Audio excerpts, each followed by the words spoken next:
While the team are out in Malawi, they will not just be helping with the physical build, but are also running STEM workshops at Rainbow Hope School.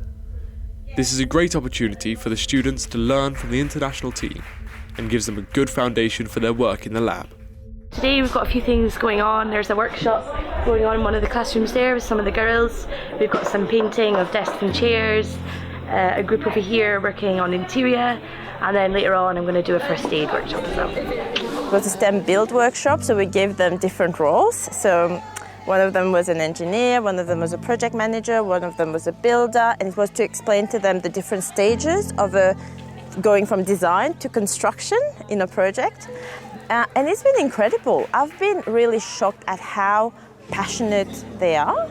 Like, they're really, really keen to learn, and that's something I wasn't necessarily expecting. And they are really competitive, they're smart, they're cheeky. Some of them were trying to cheat by going to the toilet, and it was a lot of fun, and I really loved working with them. And I think if they had the opportunities people in developed countries had, they'd achieve a lot.